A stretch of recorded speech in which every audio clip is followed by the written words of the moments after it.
സംസ്ഥാനത്തെ ജൂൺ മാസത്തിലെ പെൻഷൻ വിതരണം പ്രഖ്യാപിച്ചു.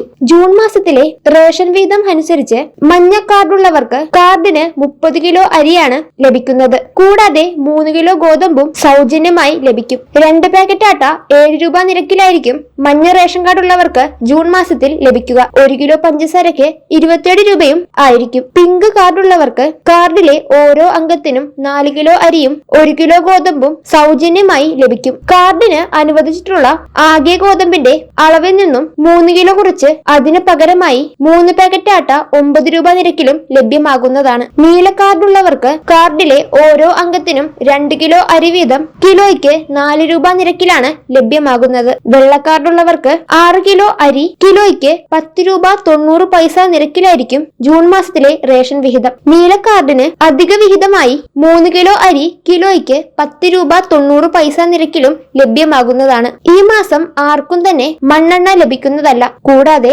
മുൻഗണനാ കാർഡുള്ളവർക്ക് മസ്റ്ററിംഗ് ചെയ്യണമെന്ന് കേന്ദ്രം അറിയിച്ചിരുന്നു. ഇതിന്റെ അവസാന സമയപരിധി ജൂൺ മാസം 10-ാം തീയതിയാണ്. നിരവധി ആളുകൾ ഇനിയും മസ്റ്ററിംഗ് ചെയ്യാനുണ്ട്. അതിനാൽ ഈ സമയം എല്ലാവരും തന്നെ മസ്റ്ററിംഗ് ചെയ്യേണ്ടതാണ്. ഈ മസ്റ്ററിംഗ് ചെയ്തില്ലെങ്കിൽ തുടർന്നുള്ള റേഷൻ വിഹിതം ലഭിക്കുകയില്ല. അതിനാൽ ജൂൺ 10-ന് മുമ്പായി ഇനിയും മസ്റ്ററിംഗ് പൂർത്തീകരിക്കാനുള്ളവർ പൂർത്തീകരിക്കേണ്ടതാണ്. കൂടാതെ നീല വെള്ള കാർഡുള്ള അർഹരായ വ്യക്തികൾക്ക് പിങ്ക് കാർഡിലേക്ക് മാറാൻ സാധിക്കും. വെള്ള റേഷൻ കാർഡുള്ളവർക്ക് സബ്സിഡി പോലത്തെ പല ആനുകൂല്യങ്ങളും ലഭിക്കാത്ത സാഹചര്യങ്ങളുണ്ട്. നീല റേഷൻ കാർഡിനായിക്കോട്ടെ ആളൊന്നിന് 2 കിലോ അരിയാണ് ലഭിക്കുന്നതും. ഇതിൽ അർഹരായ വ്യക്തികൾ നിരവധിയുണ്ട്. പിങ്ക് കാർഡിലേക്ക് മാറുകയാണെങ്കിൽ സൗജന്യ അരിയും ചികിത്സാ ആനുകൂല്യങ്ങളും ലഭിക്കുന്നതായിരിക്കും. അതിനാൽ അർഹതയുള്ള എല്ലാവരും തന്നെ ഇതിലേക്കുള്ള അപേക്ഷ സമർപ്പിക്കേണ്ടതാണ്. അക്ഷയ സെന്റർ വഴിയും കോമൺ സർവീസ് സെന്റർ വഴിയുമാണ് അപേക്ഷ സമർപ്പിക്കാൻ സാധിക്കുന്നത്. അപേക്ഷ സമർപ്പിക്കുന്നതിന് കുറച്ച് മാനദണ്ഡങ്ങളുണ്ട്. ആ കാര്യങ്ങൾ ശരിയായി മനസ്സിലാക്കിയതിനു ശേഷം അപേക്ഷ സമർപ്പിക്കേണ്ടതാണ്.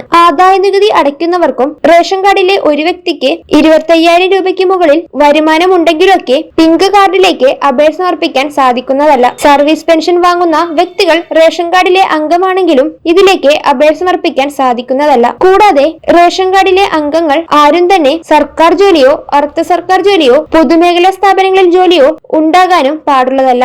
BPL ലിസ്റ്റിൽ പേര് ഉൾപ്പെടുത്തിയിട്ടുള്ളവർ തെളിയിക്കുന്ന സാക്ഷ്യപത്രവും മറ്റ് രേഖകളുമായി അക്ഷയ കേന്ദ്രം സന്ദർശിച്ചു കഴിഞ്ഞാൽ ഇത് കൃത്യമായി തന്നെ ചെയ്യാൻ സാധിക്കുന്നതുമാണ്. ജൂൺ 15 വരെയാണ് ഇതിലേക്ക് അപേക്ഷ സമർപ്പിക്കാൻ സാധിക്കുന്നത്. നീല വെള്ള കാർഡിൽ അർഹരായിട്ടുള്ള എല്ലാവരും തന്നെ മുൻഗണനാ വിഭാഗത്തിലേക്ക് അപേക്ഷ സമർപ്പിക്കേണ്ടതാണ്. അതിലൂടെ സൗജന്യ അരിയും മറ്റ് ആനുകൂല്യങ്ങളും ലഭിക്കുന്നതായിരിക്കും. കൂടുതൽ വിവരങ്ങൾ കൃത്യമായി മനസ്സിലാക്കിയതിനു ശേഷം ഇതിലേക്ക് അപേക്ഷ സമർപ്പിക്കുക.